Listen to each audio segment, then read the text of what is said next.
35 years ago, one man set out to turn this country into a modern industrial utopia. He was Kwame Nkrumah, the first leader of a newly independent black African state. His aim was to transform Ghana into a society shaped and driven by the power of science. And I see and hear springing up cities of Ghana, becoming the metropolis of science, learning, scientific agriculture, and philosophy. Seek ye first the political kingdom, and all other things shall be added unto it. We are the nation powerhouse. We supply power to every home. We are the nation powerhouse. At the heart of Nkrumah's plan was a giant dam that would produce vast quantities of cheap electricity. Enough power to build a modern industrial state in the heart of Africa within a generation.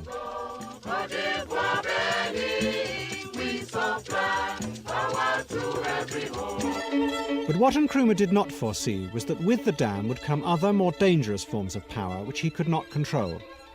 Political and economic forces that would tear apart his vision of using science and technology to create a model for the new Africa. Nkrumah was, in my mind, a visionary, not a dreamer. In his mind's eye, he could see United States of Africa as United States of America. And he could see Africa coming together to form a viable unit, to become a world power in the shortest possible time. From now on, there is a new African in the world. He needed power, and there was no source from which he could get the amount of power which he needed. And this was the one source which could provide him with that power. And he was prepared to go the whole length to get it.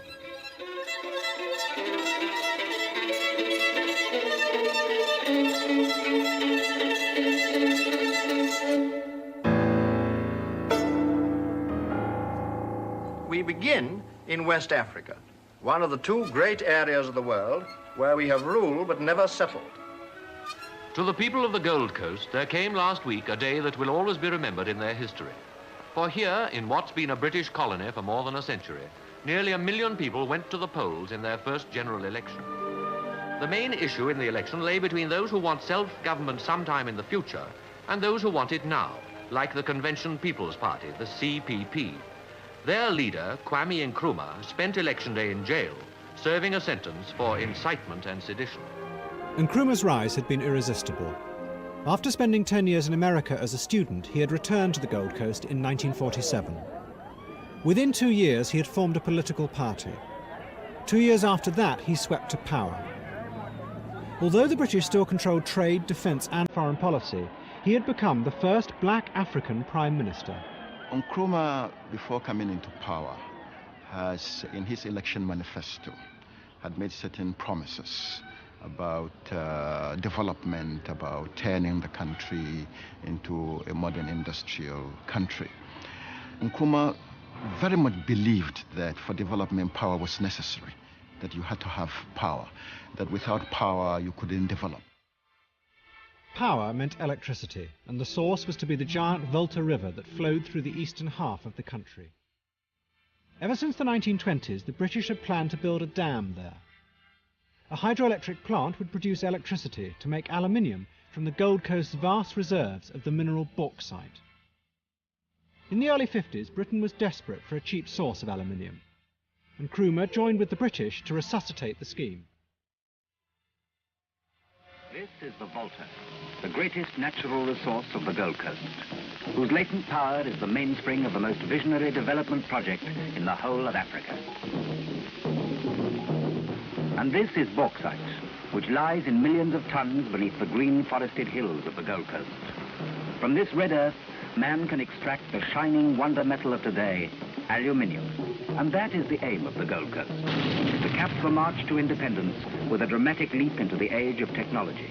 The British authorities saw the power from the dam simply as a means to boost the empire's supply of aluminium. But for Nkrumah it was much more. He saw it as the key to fulfilling his country's destiny. the power was originally conceived just for the manufacture of aluminum in this country. But then when Kwame came, he gave a new accent, a new importance to that power project. That was, the power was to be used for a comprehensive economic development of the country.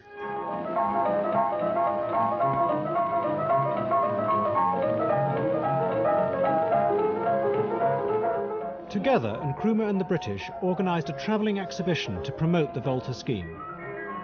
Large models of the dam were built and taken round the country amidst a blaze of publicity. The exhibition was seen by nearly 2 million people.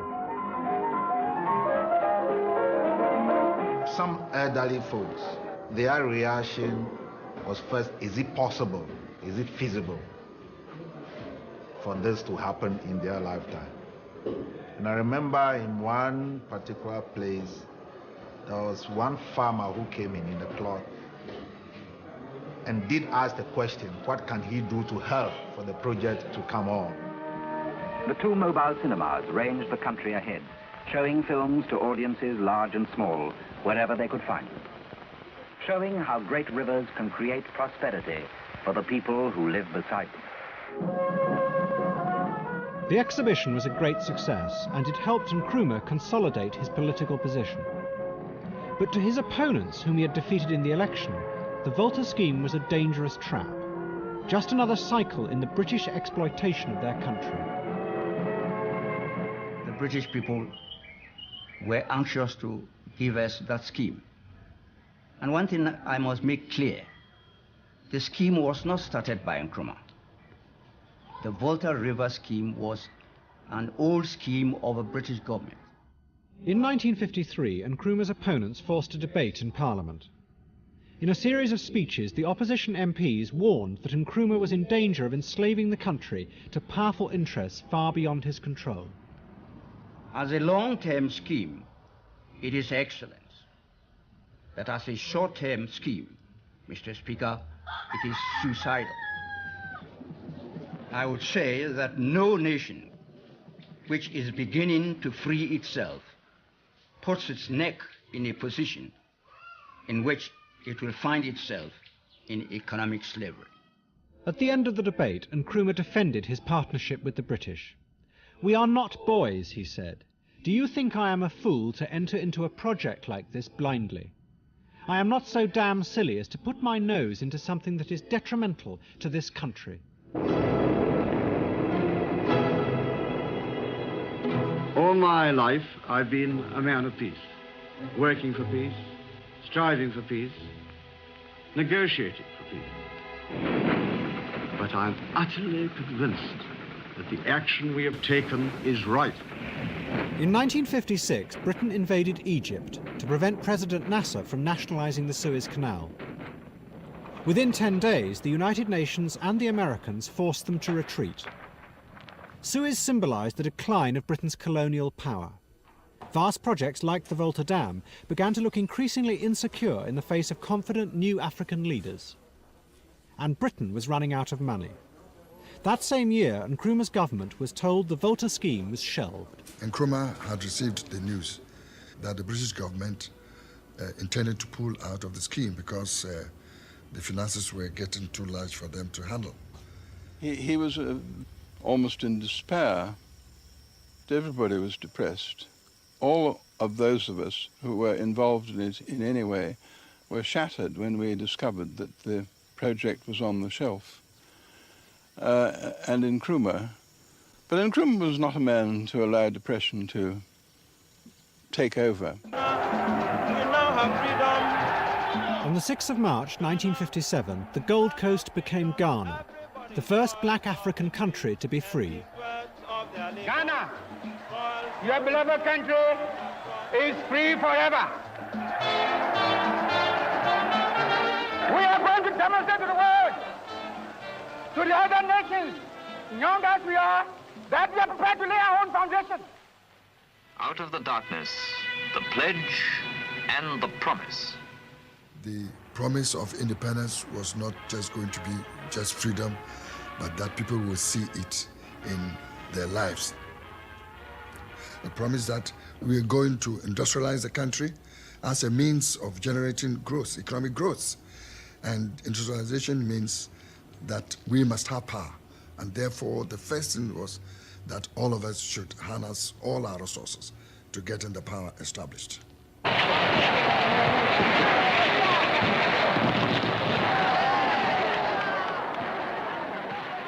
It was a glorious moment for Ghana and for Nkrumah. But in private, he knew that many of the promises on which he had been swept to power might prove dangerously hollow if the dam were not built. It was the key to his vision of leading Africa into a shining tomorrow. Freedom! Freedom! Freedom! But then, 4,000 miles away, a simple twist of fate brought the Volta scheme back to life.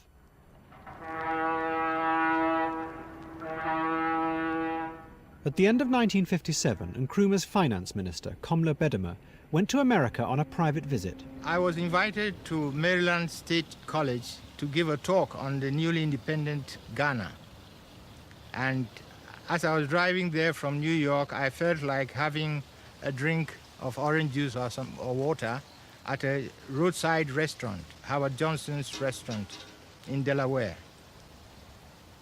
My secretary, who was an American, a black American, told me, Minister, I think this is one of the states where they are very sticky about color. I said, what? The home of good food is Howard Johnson's. Howard Johnson's is such a friendly place to have good food. I asked for 2 glasses of orange juice. The girl looked at us, said, no, sir, you can't. I said, what? You can't. Then she turned away, went in and told the manager to come and speak to us. So the manager came and said, gentlemen, I'm sorry, because of your color, you can't drink in here. And I said to him, look, there are people here who are lower social status than I am, but they can drink and I can't. Okay, you can keep the orange juice and the change, but you haven't heard the last of this. Next morning, it was world news all over the world. Well, during the course of breakfast with the president, he wanted to know how it all happened, so I told him... During breakfast, he asked me, what were you doing in the United States? I said, I've come here to talk about the Volta project. How's that project, he asked. I said, well, we've put it in cold storage because we can't find the money immediately. Have you talked to the State Department, he said. No, we haven't. Dick, Richard, will you take care of that? And that was how the Volta project came back to life so soon. Nkrumah seized the opportunity. He wrote to Eisenhower asking for help in building the dam. Eisenhower invited him to visit America. At their meeting in March 1958, he told Nkrumah that the best way to get the scheme started again would be to involve American industry. The Kaiser Aluminum Hour. Eisenhower contacted Edgar Kaiser. He was head of one of the largest aluminium corporations in the world. Kaiser Aluminum, the bright star of metal. Kaiser was based in Oakland, California. It had mines and smelting plants throughout the world. It promoted aluminium as the shining, lightweight metal of the future. Presenting aluminum, in a demonstration of those remarkable properties that have made it the favorite of millions. Aluminum is famed for its lightness. At Eisenhower's request, Edgar Kaiser flew from California to meet Nkrumah in New York. We were staying at the Waldorf Towers, and Edgar came in, and he and Nkrumah stood and looked at each other, and some kind of magnetic quality passed between them. It was quite remarkable. They took to each other at once. And I doubt if that electricity ever evaporated throughout their experience, although they had many set twos in one way or another. Today, Ghana is a land of the future. Accra's international airport serves the major airlines. At the end of 1958, a team of Kaiser executives and engineers flew to Accra to look at the plans for the scheme. And at the end of the journey, a modern city. Welcoming Nkrumah offered the Kaiser team a deal. If they agreed to build an aluminium smelter in Ghana, then his government would be able to raise the money for the dam. In return, the dam would supply the large quantities of electricity needed by the plant.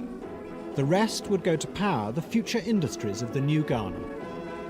To the Kaiser team, Ghana seemed an attractive prospect. It was wealthy. I think they had $400 million in the bank. Very highly educated. Every driver was reading the newspaper. I mean, they were very literate people, and it was as good a place to try in Africa as you could go to. They were aggressive. There was one young lawyer who impressed me. We became great friends, Ron Sullivan. He was very aggressive, and they were. Later on, got to understand what they were doing. That was their nature. Unlike the British, who were very gentlemanly, the Americans were straight to the point and no frills or wrapping up. They call a spade and a shovel. They wanted the dam. And we were the means to get it because we were the way that the dam was being financed. It had always been assumed by the Ghanaians that, as with the British scheme, the smelter would use the vast reserves of their own bauxite and so create an important new industry. But in the middle of the negotiations, the Kaiser team made it clear they had no intention of using Ghana's bauxite for the time being. Instead, they would import the raw materials needed by the smelter from America. The decision shocked the Ghanaian negotiating team. They might have been disappointed, but you have to realize that wasn't that high grade of bauxite. It was high 30s or low 40s, and the bauxite, for example, over in Guinea was 55%. Makes a lot of difference in cost. It just wasn't possible at that time. This seemed to be totally wrong to Nkrumah. He was intensely upset. He could never believe that Ghana's bauxite couldn't be converted by a series of processes into pots and pans and roofing sheets. What the Kaiser executives didn't tell the Ghanaians was that there was another reason why they didn't want to use the local bauxite. We were greatly concerned that if we located within Ghana all of the bauxite and power necessary to have an integrated aluminum operation, that someday our project, if it were profitable, might be nationalized by the government and taken away from us. The Kaiser team refused to change their minds. They knew as well as Nkrumah did that without them there would be no dam. At the end of 1959, Nkrumah told his team to agree to Kaiser's terms. Millions of dollars worth of Ghanaian bauxite would remain in the ground. But with Kaiser's letter of intent in his pocket, Nkrumah knew he could now set about raising the money to build the dam. He approached the World Bank. It had been set up at the end of the war to provide loans to rebuild Europe, but now it had turned its attention to the Third World. He asked the bank for £30 million. It was the largest loan ever requested. Yet the bank's economists believed, as Nkrumah did, that electricity was the key to industrial development in the Third World. We envisage the development of this power resource as fundamental to Ghanaian economic development. The provision of power, electric power to Ghana, was an immense economic benefit to the country, was a sine qua non of economic development in the country. So let's accept that the economic benefits for power to Ghana were tremendous. The belief that science and technology applied on a grand scale would somehow inevitably propel a third world country into the industrial age was the prevailing wisdom of the time.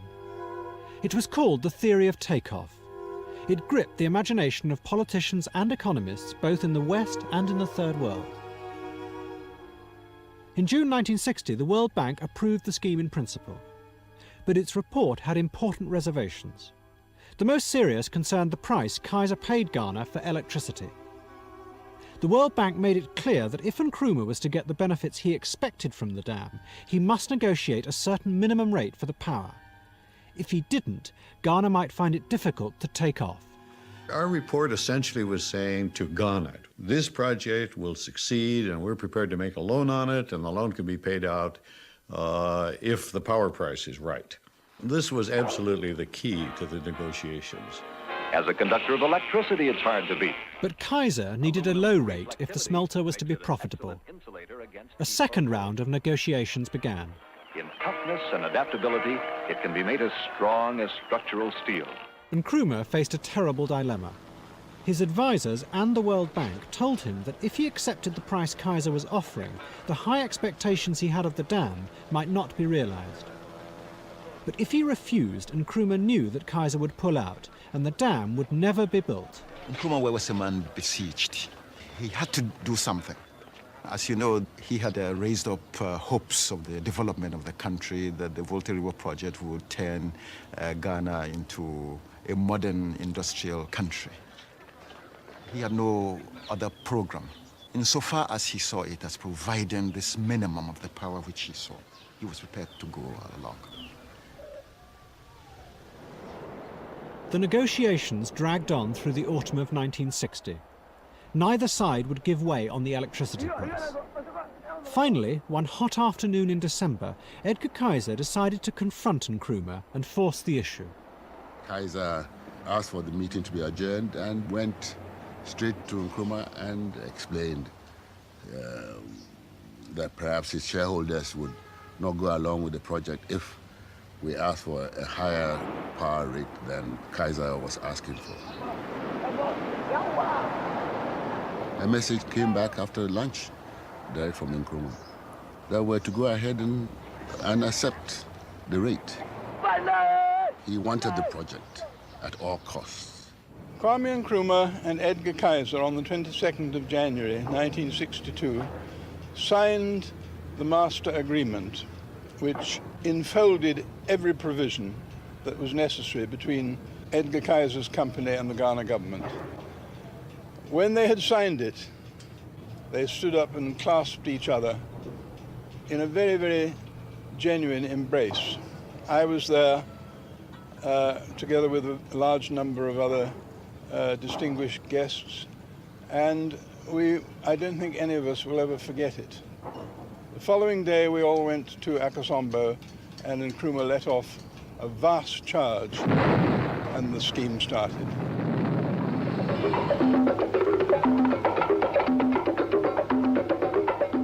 Yes, I suppose you can say Kaiser used Nkrumah, but if that makes Nkrumah passive, that would be inaccurate, because Nkrumah also used Kaiser. The question is, whose end of the bargain came out better? Nkrumah would seem to have been going into an area with so many unknowns. One can say that while he was pursuing power, power slipped through his fingers. But even as Nkrumah and Edgar Kaiser celebrated, other forces were becoming involved in the scheme. The dam was now a hostage in the vicious confrontations of the Cold War.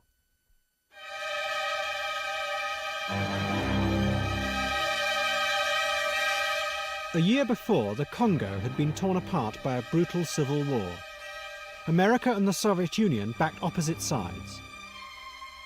The policy of the new Kennedy administration was to fight the spread of communism in Africa. In 1960, Brezhnev, the president of the Soviet Union, had visited Ghana. It frightened America's leaders. They were determined that Nkrumah, despite his brand of African socialism, would be their man. Nkrumah was everything. He was everything, politically, economically, psychologically, culturally, and so on. He just absolutely dominated the scene. Nkrumah, though, wanted to keep Ghana and Africa out of the Cold War.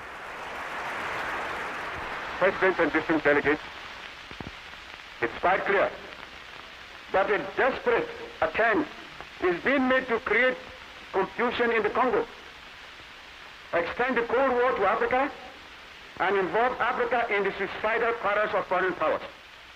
The United Nations must not allow this to happen. But there was the dam.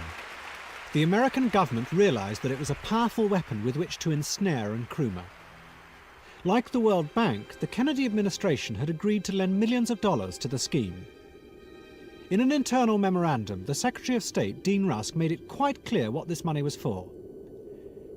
By maintaining this leverage on Nkrumah, he wrote, the US will be in a better position to influence his policies.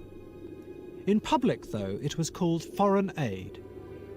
The problem was that we foresaw that the progress that the Soviets were making in extending their communist ideology, particularly in Africa and to some extent in South America, certainly in the Middle East, and that therefore we had to counter that some way. And we countered it with foreign aid as a defense against the spread of communism. Bit by bit, Nkrumah's utopian vision was slipping away. The Volta scheme had become something very different from what he had originally intended. At every stage, the project had been shaped not by his idealism, but by powerful political and economic pressures. But Nkrumah still believed it was worthwhile, because once the dam was built, it could not be taken away. In time, it would become the engine of his country's future. Everyone was hopeful. Those absolutely were optimistic times for hope. Ghana was singular in the sense that it had everything. It had educated people. It had considerable infrastructure, 3 universities, schools, lawyers, doctors. It had everything going for it. The construction of the dam was to take 4 years. Throughout Ghana, factories and roads began to be built, the foundations of the industrial revolution that would be powered by the dam. But with these trappings of the modern world came other forces that took Ghana's fragile economy even further from Nkrumah's control. Corruption is not a problem peculiar to any country. I personally feel that the only way in which you can stop corruption in a country is to build up a strong public opinion against it. Elements entered into the equation that had not been adequately foreseen, and perhaps the greatest of them was corruption. Corruption of government and of government people, and corruption, I call it corruption on the part of foreign suppliers who tried to sell Ghana, in fact did sell Ghana, on investment in substantial industrial enterprises which were not properly designed for the country and did not, in fact, achieve success. In the early 60s, Ghana became a mecca for European industrialists eager to win large contracts from Nkrumah's government. They began to discover that the easiest way was to offer officials from Nkrumah's party a bribe. This soon became the accepted way of doing business in Accra. What resulted was a rush to sell Ghana anything, no matter how inappropriate for an emerging African nation. Vast sums of Ghana's precious foreign currency were spent on these projects. Then, in 1964, Nkrumah's industrial experiment received another body blow. The world price of cocoa, which had been falling for 4 years, finally crashed. It was Ghana's main source of foreign exchange. The millions of pounds needed to pay for the new factories began to dry up. Ghana, once one of the richest countries in Africa, began to slide into debt. Show me the river, take me across, and wash all my troubles away. Nkrumah was an increasingly isolated figure on the world stage. What had once been seen as visionary ideas were now perceived as dangerous megalomania. And his country was sinking ever deeper into debt. By 1965, it had become very desperate. And I remember we decided to write a memorandum to Nkrumah to tell him the true state of affairs of the economy. I had written that the reserves were only £500,000. He looked at me and said, you didn't check the typing. You left a few zeros. So I said, no, sir, there are no zeros left. This is 500,000. That's all we have in the banks overseas. And he sat back. Then what he did was that he went round the table He went to everyone who was seated there, the meeting, and asked them, Frimpong says we have 500,000. Is he right? Do you agree with him? And everybody said yes.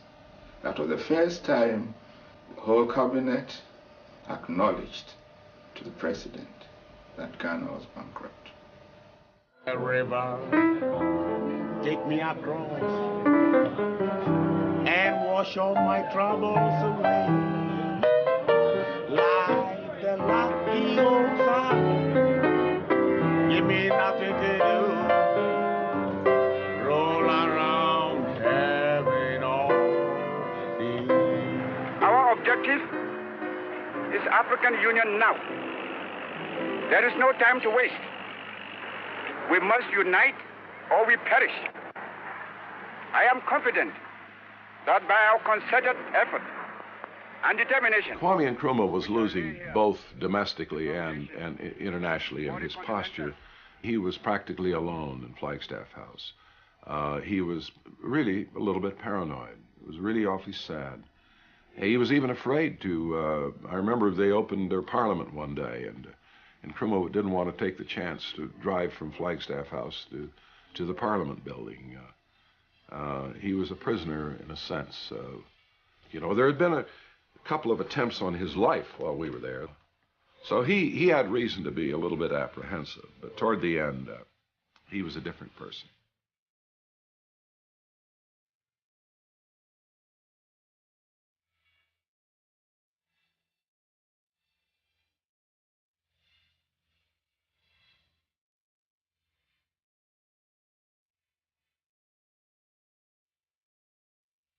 On the 22nd of January 1966, the dam was finally finished. Nkrumah organized a massive celebration. He invited the whole country to attend. The mood of the people at the celebration, the mood of the country was euphoric. There was this vast project which had come in, and they understood it will have a tremendous impact and effect on the country. I felt euphoric. I was quite enthusiastic. I thought a new dawn had come for Ghana. But all that was happening against the background of a country that already had no money, it had exchange controls, import controls. So it was just like a big emperor's new clothes. Nobody could say that Ghana was broke, but Ghana really was broke. President Eisenhower and President Kennedy were genuinely interested in this project because they saw behind the cold figures and the rigid calculations that the Volta River project was not only an economically viable project, but also an opportunity for the United States of America to make a purposeful capital investment in a developing country. You see before you, in all its majesty, strength, and power, the Akonsobo Dam, which has tamed the turbulent waters of the Volta. A lot of us, myself particularly, did not take our seats at the official seating place and watch the ceremony from further uphill. Many reasons for that. One of them was that there was talk of possible coup at the time. This is Ghana's Volta River project, a project that is to lead Ghana to a new, brighter, and a more prosperous future.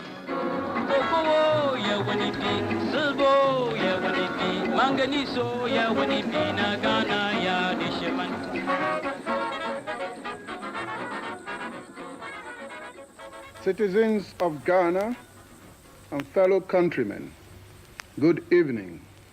The Ghana Armed Forces took over the reins of government of this country after a successful overthrow of the regime of Kwame Nkrumah in what may be truly described as one of the boldest ventures in the history of this country. Hello, fans. Excuse me. Excuse the bristling about with weapons and the flushing in the face, but I've just come from dashing away from doing a bit of liberating. And overthrowing the government and all that business. Overthrowing the government is rather heavy going at the best of times, but my goodness, folks, this is a landmine in the history of Africa, no mistake. The military coup won enormous popular support, and Nkrumah had failed to deliver the modern Ghana he had promised. The dam had come too late to save him. But there were other forces involved in planning the coup. America, too, had finally lost patience with Nkrumah. Well, Howard Bain, who was the CIA station chief in Accra, engineered the overthrow of Kwame Nkrumah. Now, obviously, you can look at it different ways. A Ghanaian might say, I thought we did it. Inside the CIA, though, it was quite clear Howard Bain got a double promotion and the Intelligence Star for having overthrown Kwame Nkrumah in Ghana. The magic of it, what made it so exciting to the CIA, was that Howard Bain had had enough imagination and drive to run the operation without ever documenting what he was doing, and to sweep along his bosses in such a way they knew what he was doing, tacitly they approved, but there wasn't one shred of paper that he generated that would nail the CIA hierarchy as being responsible. Nkrumah fled to Guinea and never returned to Ghana. He died in 1972. In the 1950s, in the eyes of the West, his country had been a radiant model for what Africa was to become. But by the time he fell, that image had been replaced by a picture of a continent racked by military coups and corruption. In the late 60s, Western journalists travelled to Ghana to pick over the bones of his industrial experiment. Their contemptuous reports seemed to confirm to the West a new myth of Africa, a continent unable to handle the complex pressures of industrialization. Kwame Nkrumah, the communist messiah of Africa, came home in 1947 with the clothes he stood up in and a cardboard suitcase. He left 19 years later, a multimillionaire. He turned a £250 million credit at independence to a £600 million debt, and he left Accra studded with expensive white elephants, such as this massive saluting base here in Black Star Square.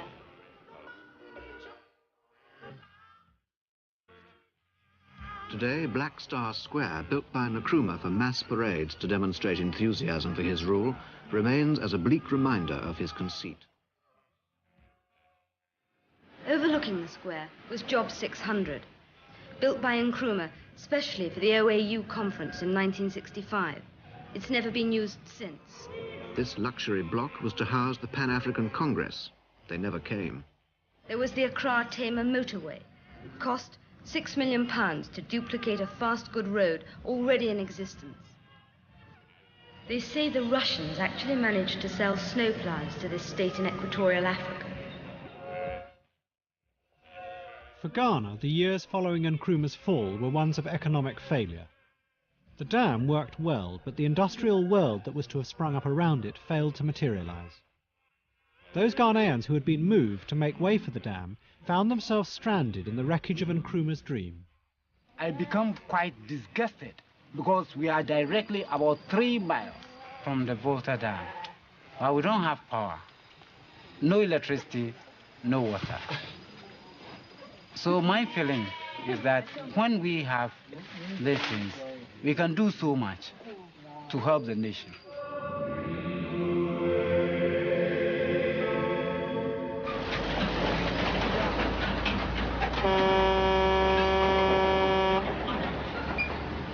Valcoke, the Volta aluminium company, owned and run by the Kaiser Corporation, flourished. It employed over 1,500 Ghanaians and brought precious foreign exchange into the country. It used most of the dam's electricity and so allowed the World Bank loan to be paid off without interruption. The smelter became an integral part of Kaiser's worldwide production of aluminium. In a way, we looked at this as a gigantic dry cleaning plant. What we did was we sent alumina from the United States to the smelter. The smelter put electricity through it and took out the oxygen, and that made metal. In the 1970s, electricity prices soared throughout the world. Although the Ghanaians periodically renegotiated the price Kaiser paid, it remained one of the lowest rates anywhere. This caused increasing resentment. Then, in 1979, there was another military coup, the 7th since Nkrumah fell. It was led by a flight lieutenant in the Air Force. Rawlings became a popular figure, on a par with Nkrumah. His main aim was to lift the burden of debt, and one of the most obvious solutions was to get more money from the smelter. In 1983, his government put together a team. Its task was to persuade Kaiser to renegotiate the agreement signed with Nkrumah. The new government decided to take the bull by the horns and confront Kaiser directly. A number of things made them sit up and listen. I think they were aware at all times that the new government in power was quite prepared to take drastic measures, if necessary, to achieve the objective of a new agreement. They must have told us a bit of a joke. I recall the first day when we met, when we had a lecture from Kaiser about to compose a team. We were too many in the room, for instance.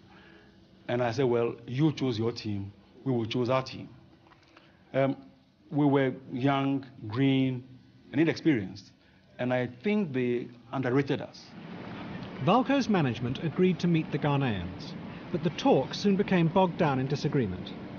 The Ghanaian team decided to raise the stakes. Then we started to play our master plan. We decided that we were going to nationalize. We knew that we wouldn't do it, but we wanted to put it strongly and send up a paper to government for permission to do that. We knew that it would leak out and Kaiser would get the message. Of course, we had another advantage, that was the dam was shut down because of the low level, and we had to decide when to open, and we wouldn't open until we had got a good deal. So Kaiser would be left with a smelter that was sitting down doing nothing, and they would be losing money. Although Kaiser denied that the ploy worked, a completely new agreement was negotiated and signed in January 1985. As part of it, the price Kaiser paid for electricity from the dam was increased by nearly 3 times. The Ghanaian people saw it as a victory for their country. Whereas transform the country, experience has shown that it requires a good deal more than that. It requires a political environment. It requires a whole range of international understandings to make it possible to transform the potential which science presents into actual achievement.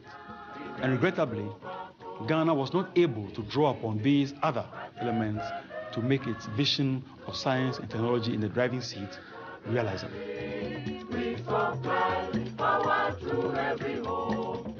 So it is true that one needs political power, one needs knowledge, that is also power. And then one has to combine that with the energy, the electrical power, for us to get to that paradise